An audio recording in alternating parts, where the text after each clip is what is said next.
Hello, my name is Eric Soria, currently 18 years old.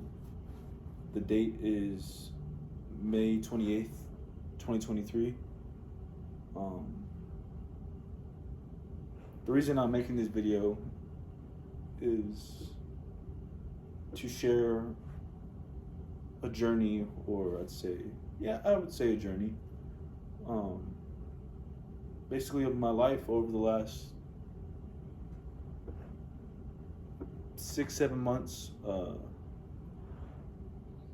Yeah, I hope this video reaches the right audience. I hope it could bring somebody some sort of faith, hope, or some sort of positivity to whoever needs it. Um, yeah. So, to begin with, in November of 2022, I was diagnosed with cancer. Uh, my specific cancer was very aggressive, and at the time I was diagnosed, it was labeled as stage 4 cancer because it had metastasized, meaning it had spread. It had spread to my lungs, my lymph nodes, and my back. And I just remember at this point, I felt my world had been turned upside down. Um, I felt lost. I didn't know what to do. I'm gonna go ahead and kind of restate everything that happened in like a chronological order. Um, yeah, so I remember I developed a bad back pain in the lower left side of my back, and it all happened so quickly. Um, I remember not being able to sleep because of just how uncomfortable and agonizing it was, and eventually I had enough. I told my mom about my pain and the concern I was having, and she took me to the hospital, and I got scanned and did blood work and all that, and it was literally like the movies. The team of doctors comes in all dramatic, and they break the news to you. They literally said you have cancer, and they showed me the markers of the CT scans that they have took of my abdominal area, and the markers, they signify like tumors within the certain places. My tumors were in my lungs, back, and in my lymph nodes. Uh, like I said, it was a stage 4 cancer, and I remember hearing those words. It was like it turned it turned me upside down, turned my life upside down. I didn't know what was next for me. I didn't know if I was gonna be able to see another birthday, another Christmas, whatever. That was rough, I'd say. But I first and foremost, I just want to give thanks to all my friends, family, and of course the man above for helping me get through this. Without any of those things, I can guarantee you I would not be here right now making this video. Um, yeah. So after I received my diagnosis, the doctors, I met with my oncologist, and they told me what the next steps were, meaning that how I would proceed and receive treatment and all that. And they were the whole hospital team, all the doctors, nurses, all of them were amazing. The whole process throughout, super supportive. They were always there. They made it as smooth as possible, even though, of course, the word cancer is a word that nobody wants to hear. But yeah, so my doctors, they wanted me to start chemo 3 weeks after my diagnosis. So December 19th was to be my first chemo treatment, which went through. My chemo treatments were very, very, very, very rough, and it's something I can't explain to you. I feel that only somebody that has like actually gone through it would be able to like understand completely what that's like.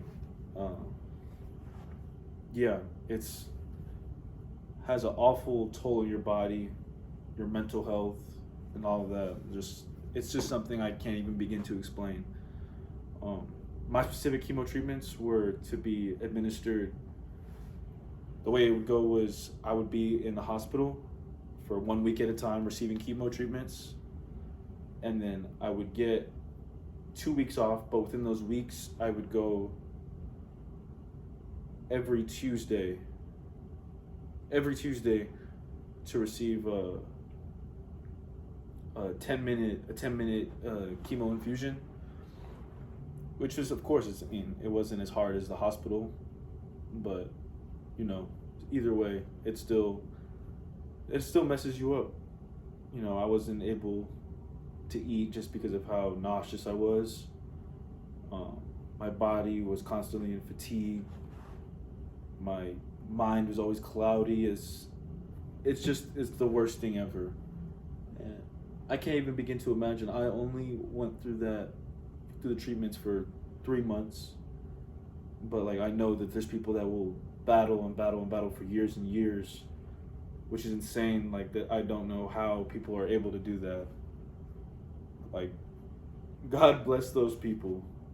Like, for sure, they have a special place in my heart because chemo is no joke.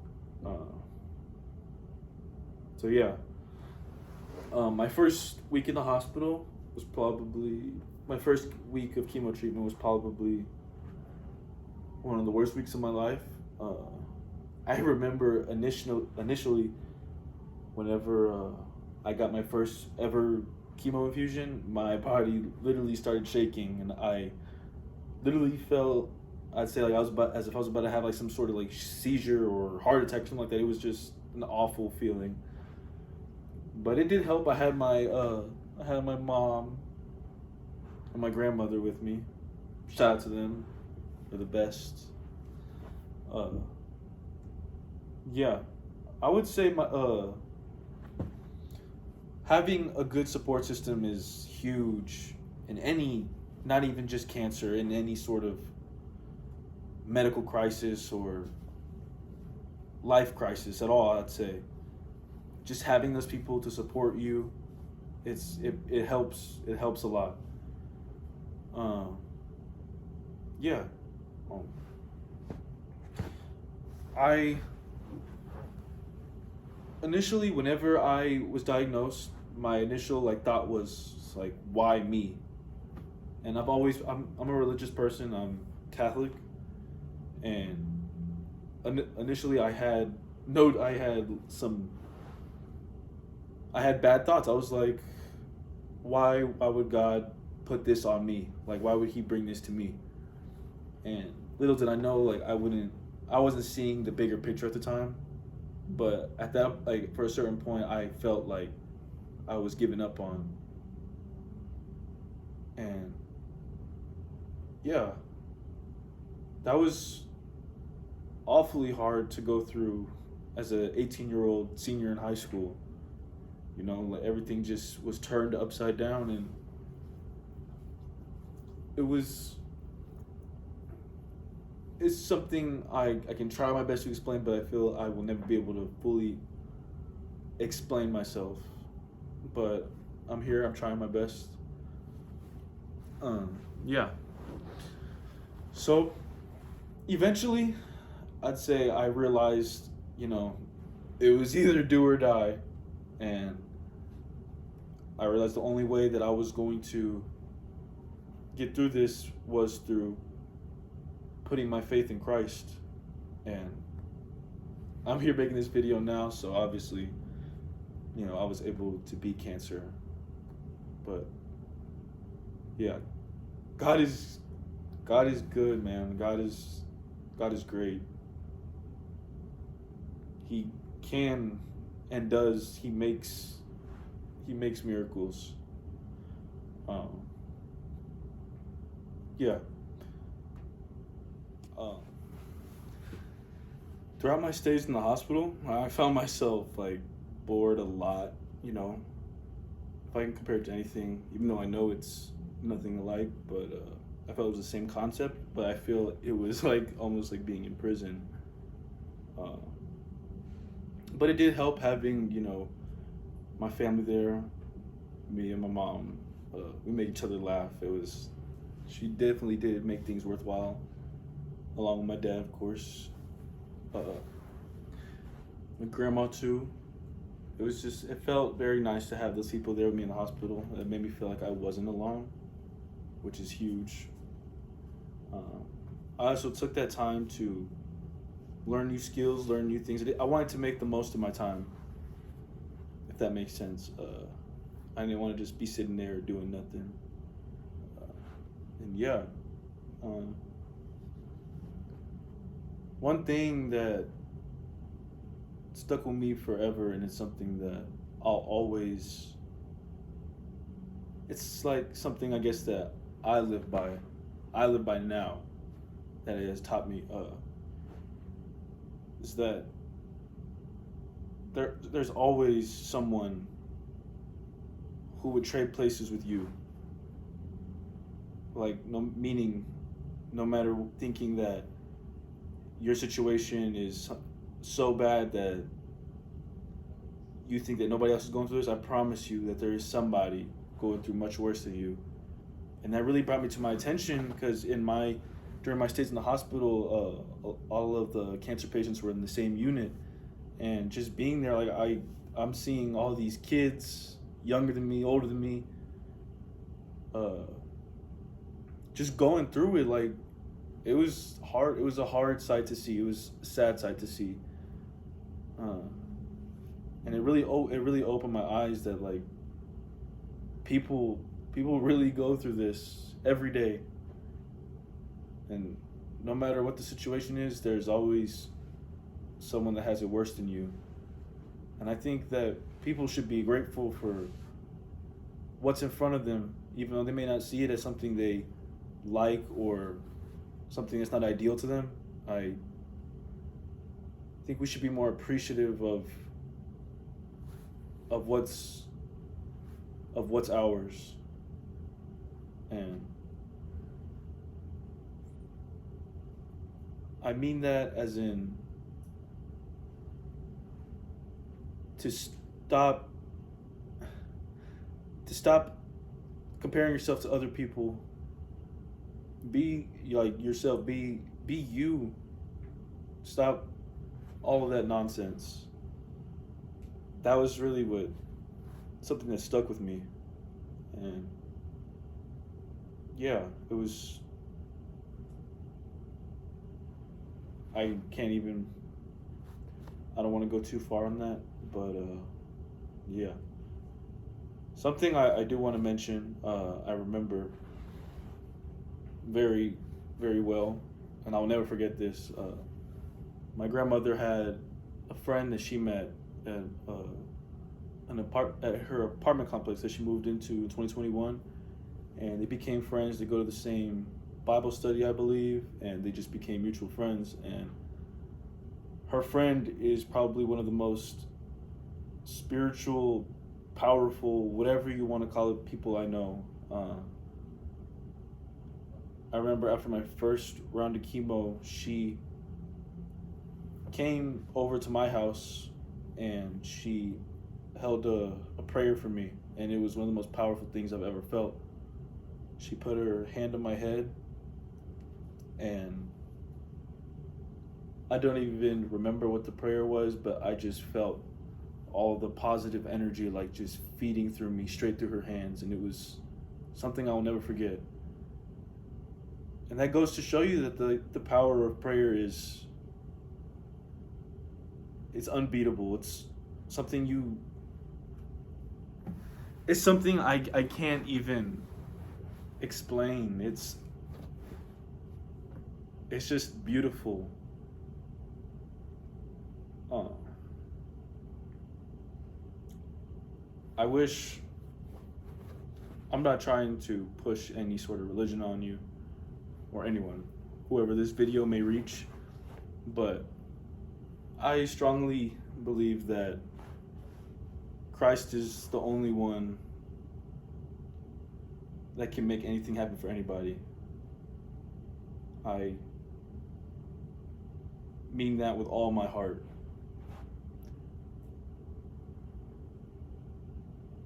And something somebody told me after I was diagnosed was that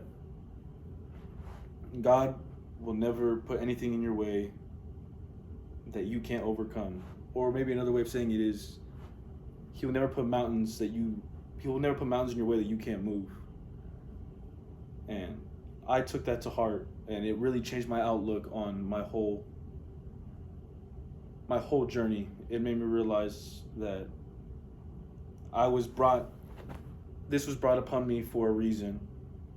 And instead of my past negative thoughts of me thinking, oh, this is the way I'm supposed to go out or whatever, I really changed my mindset and began to realize that, like, this is something that I'm made to overcome. I need to overcome this. I'm meant to share this story, share this testimony to whoever this reaches. Yeah, it's beyond anything I could say.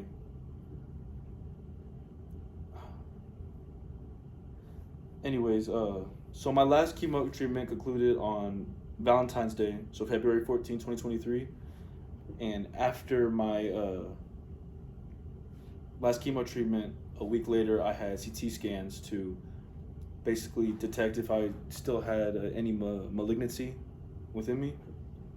And yeah, so I went to go get those done. And I'm going to be honest, that whole time that I was waiting for my scan results, there was something that I had just felt that it was over. It was something that just came into me. And they said, it was just something I felt, something I knew. And I would love to say, and I to this day believe that it was God speaking to me directly. Because I've heard stories of where people say that they have physically heard God speak to them. But I feel that my way of him reaching me was just putting that in me, if that makes any sense at all. It was just something I felt. And yeah, so a week later, I get my scans back, and they tell me that I have the tumors that were in my lungs were no longer active tumors, and the one in my back no longer active.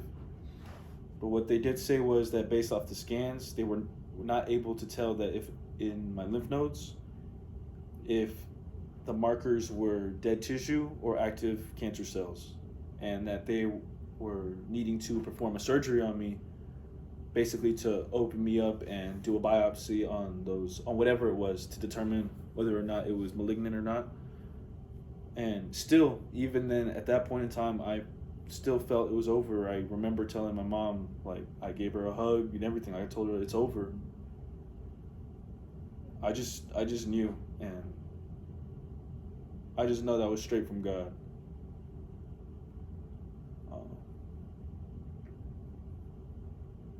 Yeah, so it took a month after the results to get my surgery. And after I got my surgery, it was a pretty rough surgery. I have an incision right down my abdomen. And I was under anesthesia for, I believe it was 11 hours. It was a long surgery.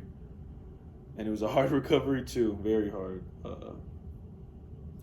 But yeah, 10 days later, I get a call on the phone, and the first words my doctor tells me is, it's over. I'm cancer free. And at that point, even though I heard it from the doctor, I already knew, like, it was something I already felt and whatnot. So obviously it felt good to hear it from a doctor, but I just felt I was already at peace. Yeah. At that point, I didn't even know how to feel. Everything just happened so fast, so quickly. It's insane. Um, yeah. Fast forward, uh, I was able to graduate high school. I went to prom, and I'd say, even though through all this I had the best senior year ever, I felt I really made the most of everything. And yeah, and now all I can say is like, I made it. Like, I overcame that, and it's something that will stick for me forever. It's something I would love to share with anybody. Yeah, this is the reason I'm making this video. I just hope this message reaches at least one person. It touches them in some way, shape, or form. And yeah, I want to thank again everybody, my friends, family, doctors, nurses, everybody that was with me throughout the process, and everybody that's with me now. Uh, yeah, like I said, I hope this reaches the right person. Thank you.